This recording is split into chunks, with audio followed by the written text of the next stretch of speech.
बच्चों, पिछली कक्षा में हमने चर्चा की थी खनिज पर।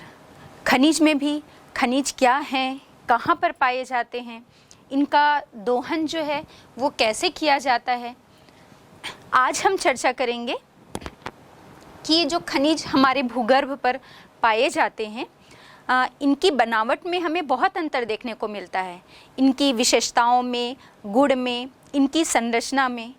और इस पर भी हमने चर्चा की थी कि ये अंतर क्यों होता है। जिस पर्टिकुलर टाइम पीरियड पे, जिस समय पर वो खनिज का निर्माण हुआ था और इसके साथ ही साथ उस स्थान की जलवायु कैसी थी, ये सब का प्रभाव जो है वो उस स्थान के खनिज पर पड़ता है। और इसी आधार पर उसके गुणधर्म में, उसकी संरचना में हमको अंतर भी देखने को मिलता है।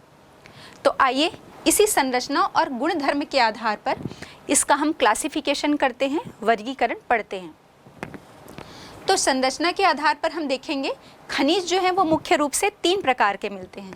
पहला है धात्विक, दूसरा अधात्विक और तीसरा ऊर्जा खनिज। बच्चों, धात्विक खनिज से आपको नाम से ही स्पष्ट हो रहा होगा कि ऐसे खनिज जिसमें धातु का अंश होता है उसे हम धात्विक खनिज कहते हैं। और अधात्विक खनिज मतलब ऐसे खनिज जिनमें धातु का अंश नहीं पाया जाता, वो अधात्विक खनिज कहे जाएंगे। अब हम ये देखेंगे कि धात्विक खनिज में भी 2 प्रकार हैं। पहला लौह धातु और दूसरा अलौह धातु। लौह धातु मतलब जिसमें लोहे का अंश पाया जाएगा। जैसे कि कौन कौन से हो सकते हैं ऐसे खनिज, तो लौह अयस्क है, इसके बाद मैग्नीज देख लेते हैं हम, कोबाल्ट है। ये ऐसे खनिज हैं जिसमें लोहे का अंश जो है वो मिलता है। इसके बाद हम अलौह धातु पर चर्चा कर लें, तो जिसमें लोहे का अंश नहीं पाया जाता वो अलौह धातु हो गया। अब ये कौन कौन से होंगे, जैसे तांबा है, सीसा है, जस्ता है, बॉक्साइट, ये सभी जो खनिज हैं ये आपके अलौह धातु के अंतर्गत आते हैं। अब हम बात करते हैं अधात्विक खनिज। अधात्विक खनिज जिसमें धातु का अंश नहीं पाया जाता, वो हो जाएंगे आपके अभ्रक है, नमक, पोटाश, सल्फर, चूना पत्थर। ये सभी जो हैं वो आपके अधात्विक खनिज के उदाहरण होंगे। उसके बाद हमने कहा कि ऊर्जा खनिज, तो ऐसे खनिज जिससे हम ऊर्जा प्राप्त करते हैं वे सभी आपके ऊर्जा खनिज के अंतर्गत आते हैं। अब वो आपको तो पता ही होगा, आप घरों में कोयला जलाते हैं और चूल्हे में जो ग्रामीण क्षेत्र के या ग्रामीण परिवेश से जो बच्चे होंगे उन्हें पता होगा, जो खाना बनाने के लिए घरों में चूल्हे का, सिगड़ी का इस्तेमाल करते हैं, उसमें आपका कोयला जो है वो प्रयोग किया जाता है। और कोयला जलाने से आग जलती है और उससे ऊर्जा प्राप्त होती है। तो ऊर्जा खनिज के अंतर्गत आपके कोयला, पेट्रोलियम, पेट्रोल जिससे आप अपनी व्हीकल को, गाड़ी को चलाते हैं, और प्राकृतिक गैस। अब तो सभी घरों में हमको चूल्हे की जगह गैस स्टोव का इस्तेमाल लोग जो है वो करते हैं, और ये हमें देखने को मिलता है कि प्रायः सभी घरों में अब गैस चूल्हे का इस्तेमाल किया जाता है। और उसमें हम किसका इस्तेमाल कर रहे हैं, प्राकृतिक गैस का। तो ये 3 जो है, और इसके अलावा और भी जो है परमाणु खनिज जिससे हम ऊर्जा प्राप्त करते हैं। तो ये कुछ उदाहरण हैं आपके ऊर्जा खनिज के अंतर्गत। बच्चों, हमारा पूरा भारत जो है वो बहुत ही अच्छे और विभिन्न प्रकार के खनिजों के दृष्टिकोण से बहुत ही संपन्न है। यहाँ पर अथाह हम कह सकते हैं कि खनिज संपदा, खनिज संसाधन, ऊर्जा संसाधन जो है वो उपलब्ध हैं। लेकिन ये जो खनिज और ऊर्जा संसाधन हमारे भारत के भूगर्भ में छिपे हुए हैं, उसमें दबे पड़े हैं, जिनका बहुत सारे खनिज ऐसे हैं, ऊर्जा संसाधन है जिनका हमने इस्तेमाल कर लिया है, इस्तेमाल करना सीख लिया है। और इसके अलावा भी बहुत से ऐसे खनिज अभी भी हैं जिनका इस्तेमाल अभी करना बाकी है। तो इनका भी जो हम देखें कि वर्गीकरण जो उपलब्ध है हमारे देश में, जितने भी खनिज और ऊर्जा संसाधन, इनका वितरण जो है वो पूरे देश में लगभग हमको असमान सा दिखने को मिलता है। मतलब कि हम ऐसा नहीं कह सकते कि पूरे भारत की भूमि पर सभी जगह एक समान खनिज और ऊर्जा संसाधन, जो अलग अलग प्रकार के खनिज और ऊर्जा संसाधन हैं, वो एक समान वितरित हैं। इनका वितरण हमें अलग अलग देखने को मिलता है। तो इसी पे हम देख लेते हैं। जैसे हम आ जाएं अपने प्रायद्वीपीय पठार, और हमको पता है भारत का जो प्रायद्वीपीय पठार है वो बहुत ही प्राचीन भूखंड है, सबसे प्राचीन भूखंड है। और इसमें हम देखेंगे कि जितने भी प्रकार के जो अलौह और लौह धातु या धात्विक और अधात्विक खनिज की हम बात कर रहे हैं, इन सभी के दृष्टिकोण से ये संपन्न है। मतलब जितने भी अधिकांशतया जो धात्विक और अधात्विक खनिज की हम बात कर रहे हैं, धात्विक में भी लौह और अलौह धातु की बात कर रहे हैं, इन सभी के दृष्टिकोण से हमारा जो प्रायद्वीपीय पठार है वो एक संपन्न क्षेत्र है। इसके बाद हम देखते हैं प्रायद्वीपीय पठार का जो पूर्वी और पश्चिमी छोर है या पश्चिमी किनारा है, इसमें भी हम देखें कि गुजरात और असम, ये दोनों की जो तलछटी चट्टानें हैं, इसमें अधिकांशतः जो खनिज तेल है वो वहाँ पर उसके भंडार हमें देखने को मिलते हैं। तो प्रायद्वीपीय पठार प्रायः पूरे धात्विक अधात्विक खनिजों में, और उसका प्रायद्वीपीय पठार के यदि हम पूर्वी और पश्चिमी छोर पे जा रहे हैं तो गुजरात, असम, मुंबई का जो तट है, ये सभी खनिज तेल के दृष्टिकोण से संपन्न क्षेत्र हैं। इसके बाद हम आ जाते हैं राजस्थान, जहाँ पर विशाल थार का मरुस्थल है और एक शुष्क क्षेत्र है। जब हम राजस्थान में आते हैं तो हम देखेंगे कि राजस्थान जो है वो तांबा और अनेक प्रकार के जो अलौह खनिज हैं उसके दृष्टिकोण से बहुत ही संपन्न राज्य है।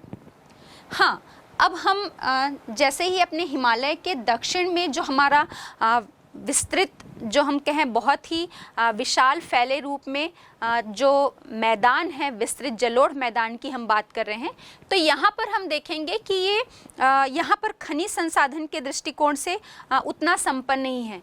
लेकिन दूसरे क्षेत्र में जो है ये दूसरे क्षेत्र के दृष्टिकोण से बहुत संपन्न है। और वो किस दृष्टि से? हम देखेंगे कि जितनी भी हिमालय और प्रायद्वीपीय पठार से निकलने वाली नदियां हैं, उन्होंने लाकर अपने अवसाद यहाँ पर जमा किए हैं, और जलोढ़ निक्षेप के जमाव से हम देखेंगे कि ये बहुत ही उपजाऊ भूमि है। और इसीलिए इस पूरे विस्तृत मैदान में हम देखेंगे कि ये कृषि के दृष्टिकोण से एक बहुत ही संपन्न क्षेत्र है। तो ये हमने बात कर ली कि खनिजों का वर्गीकरण क्या है, इसके साथ ही भारत में इसका वितरण कहाँ पर और कैसे मिलता है। आइए अब हम बात करते हैं, जो हमने वर्गीकरण देखा उसमें एक एक करके हर वर्गीकरण पर हम एक विस्तृत चर्चा करते हैं। तो पहले हम देखते हैं लौह खनिज। लौह खनिज की जब हम बात करते हैं तो जितने भी लौह खनिज जो हैं वो धात्विक खनिजों के कुल उत्पादन मूल्य का लगभग 3/4 भाग का योगदान देते हैं। जितने भी लौह खनिज हैं हमारे भारत में, वो हम देखेंगे कि धात्विक खनिज की हम बात की थी। धात्विक खनिज में भी हमने देखा था कि लौह खनिज और अलौह खनिज, तो जो लौह खनिज का योगदान है वो पूरे धात्विक खनिजों के का जितना भी उत्पादन होता होगा उस कुल उत्पादन मूल्य का लगभग 3/4 भाग योगदान सिर्फ लौह खनिज का ही होता है। इसके बाद हम देखेंगे भारत जो है वो अपनी घरेलू मांग को पूरा करने के लिए इतना उत्पादन करता है कि जितने भी हमारे भारत के भूभाग में जो जनसंख्या निवास कर रही है उनकी डिमांड तो वो पूरी करता ही है। और इस मांग की पूर्ति के बाद भी हम देखते हैं कि बहुत अधिक मात्रा में ये लौह खनिजों का या धात्विक खनिजों का दूसरे देशों को निर्यात भी करता है। इतना उत्पादन हमारे भारत में होता है। और हमने पहले भी चर्चा की है कि जो हमारा भारत है वो खनिज और ऊर्जा संसाधन के दृष्टिकोण से एक बहुत ही संपन्न देश है। चाहे हम धात्विक खनिज की बात करें, हम अधात्विक खनिज की बात करें, या हम ऊर्जा संसाधन की विपुल भंडार जो है वो हमारे भारत देश में उपस्थित है। आइए अब हम जितने भी खनिज हैं, चाहे वो धात्विक खनिज हो या अधात्विक खनिज हो या ऊर्जा खनिज की जो हमने बात की थी, इन सभी पर विस्तार से एक एक करके चर्चा कर लेते हैं। तो सबसे पहले हम बात करते हैं लौह अयस्क। लौह अयस्क आयरन ओर। बच्चों हम सभी को पता है कि लौह अयस्क जो है वो आधुनिक जीवन के लिए कितना महत्वपूर्ण है।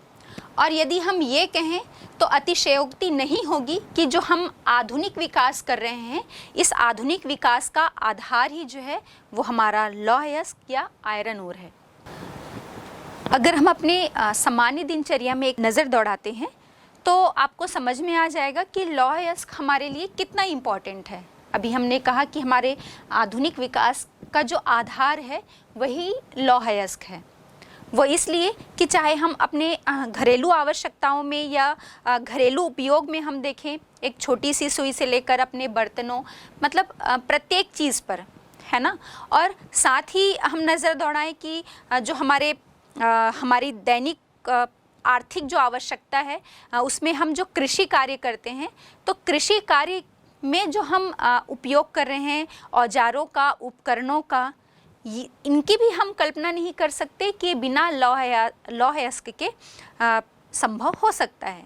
फिर चाहे हम एक स्थान से दूसरे स्थान पर ट्रैवल कर रहे हों और वो परिवहन का जो भी साधन हो, चाहे हम सड़क मार्ग से परिवहन करें या हम रेल यातायात के माध्यम से परिवहन करें या एक स्थान से दूसरे स्थान पर जाएं या हम वायु मार्ग से जाएं, किसी भी साधन से हम जाएं, सभी के लिए हमारे लिए जो लौह अयस्क है ये बहुत ज़्यादा इम्पॉर्टेंट है, महत्वपूर्ण है और इसके बिना हम अपने विकास की कल्पना नहीं कर सकते। फिर चाहे हम उद्योगों की ही बात कर लें, जो हम बोल रहे हैं कि आधुनिक जो युग है वो औद्योगिकरण का युग है और हम लगातार औद्योगिकरण पर बात करते हैं, तो उद्योग में जो भी मशीनें या उपकरण जो लगाए जाएंगे, क्या आप कल्पना कर सकते हैं कि कोई भी एक औजार या उपकरण या जो मशीन है वो बिना लौह अयस्क के संभव हो सकती है? नहीं। इसी पर हम देखते हैं कि जो हमारा भारत है, यहाँ पर लौह अयस्क के बहुत विपुल भंडार हैं और ये जो भंडार हैं हम ये देखेंगे कि उत्तम कोटि का जो अच्छे किस्म का लौह अयस्क जो है वो हमारे भारत देश में उपलब्ध है। इसके बाद हम बात कर लेते हैं कि जब ये कच्चा लोहा होता है, जो लौह अयस्क हम धरातल से या भूगर्भ से प्राप्त करते हैं, इस कच्चे लोहे को हम अन्य धातुओं के साथ मिलाकर इसकी जो मजबूती है और इसका जो कड़ापन है इसको और ज़्यादा बढ़ा सकते हैं। और आपको पता होना चाहिए कि जो लौह अयस्क है जब इसको भूगर्भ से निकाला जाता है तो ये शुद्ध रूप में नहीं होता है, ये अशुद्ध रूप में प्राप्त किया जाता है। जो लौह अयस्क है जब इसे धरातल से या भूगर्भ से निकाला जाता है तो इसके साथ बहुत सारे अन्य खनिज जो हैं वो मिले हुए होते हैं, अशुद्ध रूप में होता है। जैसे हम बात कर लें फास्फोरस की, सिलिका, गंधक, चूना, ये सारे जो अन्य खनिज हैं कुछ उसके साथ मिले हुए रूप में होते हैं, मिश्रित रूप में होते हैं। इसके बाद जब इसे धरातल से निकाला जाता है तो निकालने के बाद जो केमिकल प्रोसेस है, रासायनिक प्रक्रियाओं के द्वारा इस लौह अयस्क को अन्य खनिजों से या अन्य धातुओं से अलग किया जाता है। अब हम बात करते हैं लौह अयस्क के प्रकार। अभी तो हमने देखा कि लौह अयस्क कैसे प्राप्त किया जाता है, इसका यूज़ कैसे करते हैं। अब हम देखते हैं कि प्रकार, इसमें जो धातु का अंश होता है, इस धातु के अंश के आधार पर हम देखेंगे कि इसके कई प्रकार हैं। तो इसमें भी हम देखेंगे सबसे जो उत्तम कोटि का लौह अयस्क है वो मैग्नेटाइट है।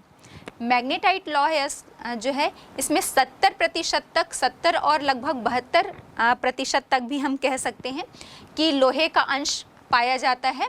और ये जो मैग्नेटाइट लौह अयस्क है इसमें हम देखेंगे कि सबसे अधिक चुंबकीय गुण भी देखने को मिलता है।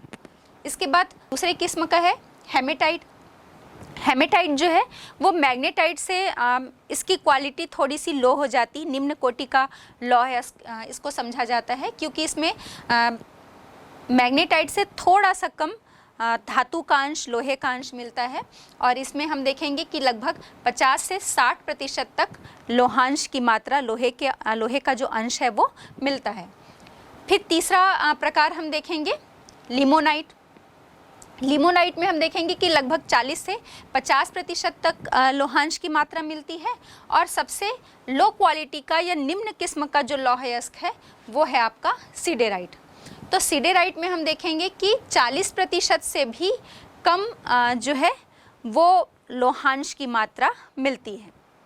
हम वर्ष 2018-19 की बात करें तो हम देखेंगे कि लौह अयस्क का जितना भी उत्पादन था, पूरे उत्पादन का लगभग 97% जो है वो आपके इन 4 राज्यों से ही प्राप्त किया गया। जैसे ओडिशा है, छत्तीसगढ़, कर्नाटक और झारखंड, ये 4 राज्य मिलकर जो है वो पूरे देश का 97% लौह अयस्क उत्पादित किया था इन्होंने, या उत्पादन में इन राज्यों का योगदान था।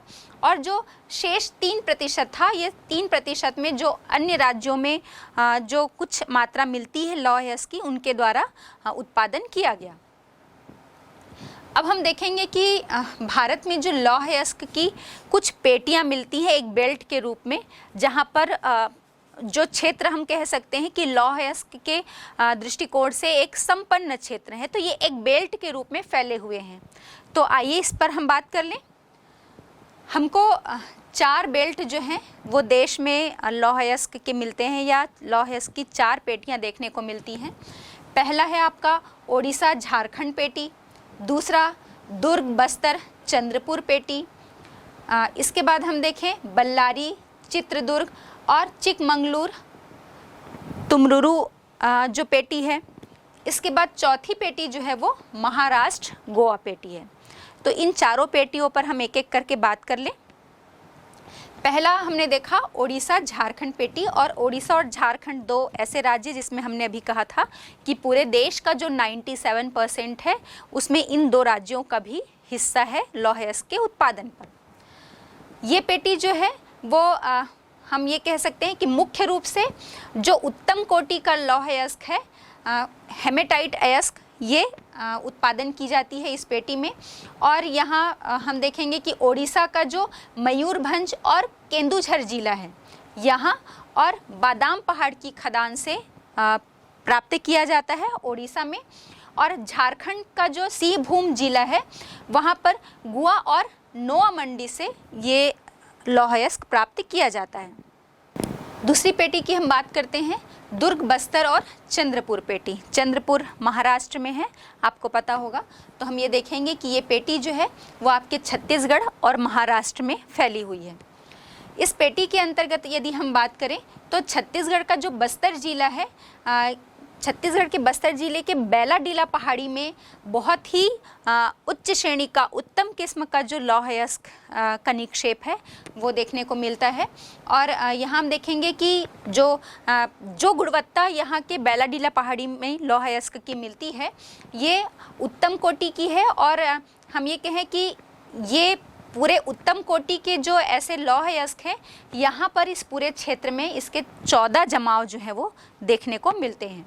और जिसमें इन जितने भी 14 निक्षेप या 14 जमावों की हम बात कर रहे हैं बैलाडीला पहाड़ी वाले क्षेत्र में, तो हम देखेंगे कि इन पूरे क्षेत्र में जो मिलने वाला लौह अयस्क है उसमें इस्पात बनाने के लिए सर्वश्रेष्ठ जो है भौतिक गुण हमको देखने को मिलता है। अब इन खदानों का जो लौह अयस्क है वो विशाखापट्टनम बंदरगाह से जापान और दक्षिण कोरिया को निर्यात किया जाता है। हम सभी को पता है जितना भी छत्तीसगढ़ के बस्तर जिले में जो उत्पादन हो रहा है लौह अयस्क का वो वहाँ से विशाखापट्टनम बंदरगाह के माध्यम से जापान और दक्षिण कोरिया को निर्यात किया जाता है। यदि हम बात करें छत्तीसगढ़ में, तो छत्तीसगढ़ में लगभग 26,476 मिलियन टन लौह अयस्क के भंडार हैं। और ये भंडार जो हैं वो देश का लगभग 18.67% है। मतलब यदि हम देश के कुल उत्पादन या कुल भंडार की बात करें कि 100% है देश का कुल भंडार लौह अयस्क का, तो उसका 18.67% जो है वो अकेले छत्तीसगढ़ से प्राप्त होता है। अब राज्य में दंतेवाड़ा और बस्तर के अलावा हम देखें कि बस्तर और दंतेवाड़ा में तो इसके प्रमुख निक्षेप हैं ही जहाँ पर उत्तम कोटि का लौह अयस्क देखने को मिलता है। और इसके साथ ही साथ दुर्ग में, कांकेर और राजनांदगांव में भी हम देखेंगे कि लौह अयस्क के भंडार जो हैं वो संचित भंडार देखने को मिलते हैं। तीसरा जो हमने बात की थी कि बल्लारी, चित्रदुर्ग और चिकमंगलूर पेटी। ये जो पेटी है कर्नाटक में स्थित है और कर्नाटक की इस पेटी में हम देखेंगे कि लौह अयस्क के यहाँ पर भी विशाल भंडार संचित देखने को मिलते हैं। और कर्नाटक में जो पश्चिमी घाट है, इस पश्चिमी घाट में कुद्रेमुख की खान में 100% जो कुद्रेमुख की खदान में जो लौह अयस्क का उत्पादन है वो हम ये कह सकते हैं कि 100% निर्यात इकाई है। मतलब जितना भी वहाँ पर उत्पादन होता है उस सभी को निर्यात कर दिया जाता है, दूसरे देशों को भेज दिया जाता है। और ये कुद्रेमुख की जो खदान है ये विश्व के सबसे बड़े निक्षेपों में से, सबसे बड़े लौह अयस्क के भंडारों में से एक माना जाता है। और यहाँ से लोहे का जो कर्दम रूप में मतलब उसका जो सॉलिड होता है लौह अयस्क, उसको लिक्विड फॉर्म में बदल कर जिसको हम बोलते हैं कर्दम या स्लरी रूप में पाइपलाइन के द्वारा बंदरगाह से भेजा जाता है। और आपको पता होना चाहिए कि हमारे दंतेवाड़ा से भी, दंतेवाड़ा विशाखापट्टनम स्लरी लाइन है और यहाँ भी इस क्षेत्र के भी जो दंतेवाड़ा में जो लौह अयस्क होता है इसको भी कर्दम रूप में बदलकर विशाखापट्टनम बंदरगाह तक एक पाइपलाइन के द्वारा भेजा जाता है। और चौथी पेटी हम देखते हैं महाराष्ट्र गोवा पेटी। महाराष्ट्र गोवा पेटी जो है ये नाम से ही स्पष्ट हो रहा है हमको कि महाराष्ट्र और गोवा राज्य में फैली हुई है। और ये जो पेटी है वो गोवा के साथ महाराष्ट्र राज्य का जो रत्नागिरी जिला है, इस रत्नागिरी जिले में स्थित है। यहाँ उत्तम किस्म का यहाँ पर भी हमको लोहा देखने को मिलता है और यहाँ का जो लोहा है वो मरमा गोवा बंदरगाह से निर्यात किया जाता है। तो ये हो गई बात लौह अयस्क की। हमने देखा कि कितने प्रकार होते हैं, अयस्क कौन कौन से हैं, क्या क्वालिटी होती है इनकी, और हमारे देश में किन पेटियों में इन लौह अयस्क का वितरण देखने को मिलता है। अब हम अगले खनिज की बात करते हैं, मैग्नीज। बच्चों, मैग्नीज जो है ये मैग्नीज का मुख्य उपयोग हमें पता है कि लौह इस्पात उद्योग में किया जाता है, जहाँ पर इसको लोहे के साथ मिलाकर इस्पात तैयार किया जाता है। हमने अभी पहले भी चर्चा की थी ना, जब हम लौह अयस्क के संदर्भ में बात कर रहे थे, तो कि लौह अयस्क की जो मजबूती है और उसका जो कड़ापन है उसको और अन्य खनिज मिलाकर बढ़ाया जा सकता है या बढ़ाया जाता है। तो उसी में से एक जो है वो प्रमुख मैग्नीज है। तो इसीलिए जब इसको लौह अयस्क के साथ मिलाकर इस्पात को और कड़ेपन या मजबूती देने के लिए तैयार किया जाता है, तो हम कह सकते हैं कि इसका प्रमुख उपयोग जो है वो आपके लौह इस्पात उद्योग में किया जाता है। 1 टन इस्पात बनाया जाता है, उसमें 1 टन इस्पात बनाने के लिए लगभग 10 किलोग्राम मैग्नीज की आवश्यकता होती है। और इसका उपयोग लौह इस्पात उद्योग के अलावा जैसे ब्लीचिंग पाउडर है, कीटनाशक दवाएं हैं या पेंट बनाने के लिए मैग्नीज का प्रयोग किया जाता है। वर्ष 2018-19 के अनुसार यदि हम मैग्नीज उत्पादन में भारत के जो अलग अलग राज्य हैं उनका योगदान देखें कि मध्य प्रदेश जो है उसका जो योगदान था वो 33% का था, महाराष्ट्र 27%, ओडिशा 16%, कर्नाटक जो है वो 12% और आंध्र प्रदेश का जो प्रतिशत था वो 10% था और शेष जो 2% है उसमें अन्य राज्यों का योगदान था। मैग्नीज इस्पात का जो प्रयोग है वो क्रशर जैसी मशीन जो है वो बनाने में होता है। क्रशर से क्या करते हैं, चट्टानों को पीस कर अलग अलग कर लिया जाता है और अलग अलग करके उसमें गिट्टी का रूप दिया जाता है उसे। और इसके अलावा हम देखेंगे कि अभी हमने बात की थी कि कीटनाशक दवाओं को बनाने में इसका प्रयोग किया जाता है, पेंट बनाने के लिए प्रयोग किया जाता है। और इसके अलावा इसका प्रमुख उपयोग जो है वो कांच और मिट्टी के बर्तन बनाने के लिए, प्लास्टिक, फर्श के जो टाइल्स हैं, ग्लास, वार्निश और इसके साथ ही शुष्क बैटरी बनाने में भी मैग्नीज का प्रयोग किया जाता है। भारत में यदि हम देखें, मैग्नीज का जो कुल अनुमानित भंडार था 43 करोड़ टन जो है वो मैग्नीज के अनुमानित भंडार हैं।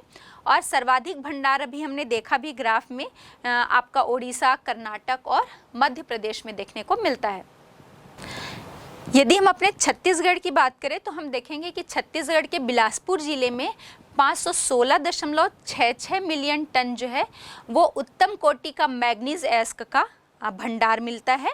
और बिलासपुर ज़िले के अलावा हम देखेंगे मुलमुला है, सेमरा, कोलिहा टोला, यहाँ भी मैग्नीज अयस्क के जमाव मिलते हैं।